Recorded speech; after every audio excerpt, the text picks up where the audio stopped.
and welcome to News 360 on Housing TV Africa. I am Phoebe Onwabuije. The headlines.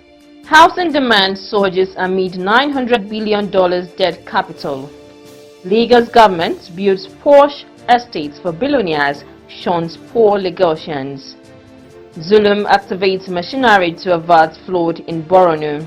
And on the foreign scene, Fusion go ahead for 700 Kadif student scheme. Now the news in detail. As Nigerians continue to struggle with housing shortages, it is reported that a significant amount of the country's wealth is tied up in unused and abandoned property.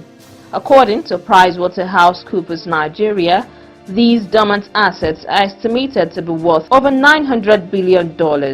It's noted that the debt capital in the country included the federal government's abandoned property estimated at 230 billion naira. According to the report, Nigeria's housing deficit is estimated at 28 million units, while the population is expected to reach 223.8 million this year. Despite the huge housing deficit, it's noted that demand for housing remained depressed due to high rental and construction costs and declining disposable incomes.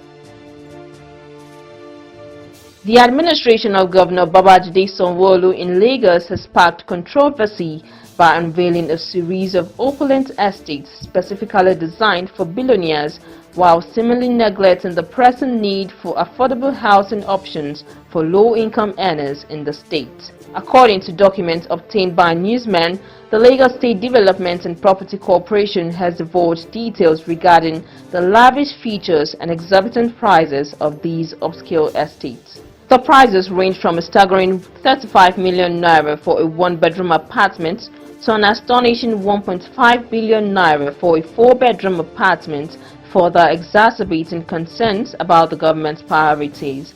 These developments has raised questions about the Sanwo-Olu administration's commitment to addressing the housing needs of low-income residents who struggle to access basic shelter amid the prevailing economic hardships.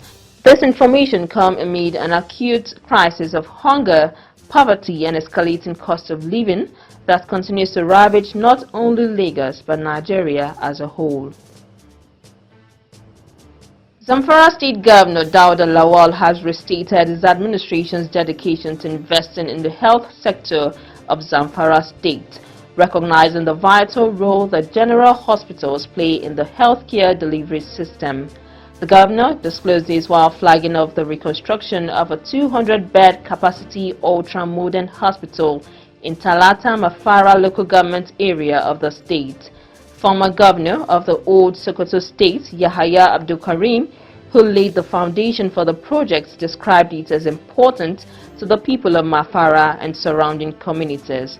In his address, Governor Dauda Lawal expressed dismay over the neglect of the hospital by the previous administration, adding that lack of essential medical equipment and poor infrastructure over the years has negatively affected the hospital. Now, the Borno State Governor, Babagana Zulum, has directed the immediate activation of all relevant government resources and machinery ahead of any possible overflow of water due to the unprecedented high volume of rainfall this year, and to avert any flood disaster in Maiduguri, its environs and other parts of the state. This was as the chairman of Senate Committee on National Security and Intelligence, Shehu Umar Buba, has expressed deep sorrow about the devastating flooding that recently ravaged communities in Bauchi State, particularly in Fadaman Mada, where widespread damage to homes and properties was reported. He therefore urged the state governor, Bala Mohammed, to release disaster funds for flood victims. The Nigerian Army 2 Brigade, Akwa Ibom State, has called on the general public to keep calm and go about their normal businesses, as demolition of unserviceable ammunition and explosives will take place under strict control. The call by the Nigerian Army was contained in a release endorsed by Lieutenant Adebowale Adejimi, Acting Assistant Director, Army Public Relations 2 Brigade, Nigerian Army, and made available to newsmen in Uyo. scheduled to take place at 6th Battalion Raid Area Abak Local Government Area between Tuesday, September 10th to Thursday, September 19th, 2024. The release urged the people of Abak Local Government Area and environs to stay off the designated exercise area. They are also requested not to panic at the sound of explosive and to note that adequate measures have been placed for safety and security at the range area and environs. And on the foreign scene, student accommodation developer and operator Fusion Group has secured planning for an over 700-bed project in Cardiff City Centre. Fusion's Long Cross Court development, located on Newport Road, will be spread across 488 units in several linked blocks, the tallest rising to 18 floors. Now, Dartmouth has seen the first residents of 32 new affordable homes for women and their children moving, with more to follow in the coming weeks.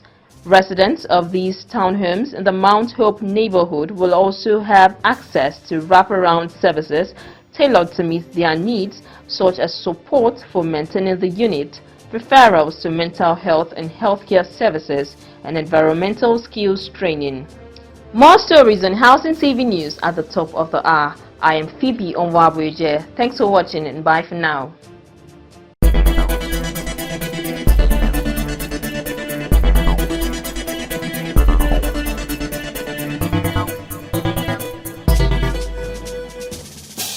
Visit Housing TV Africa on YouTube and click on the subscribe button. Subscribe to Housing TV Africa to stay updated on latest happenings in Nigeria's housing sector. Follow our social media pages, like and share our posts on Facebook, Housing TV Africa, on Twitter, Housing TV Africa, Instagram, Housing TV Africa. Join the conversation and keep up with latest housing updates.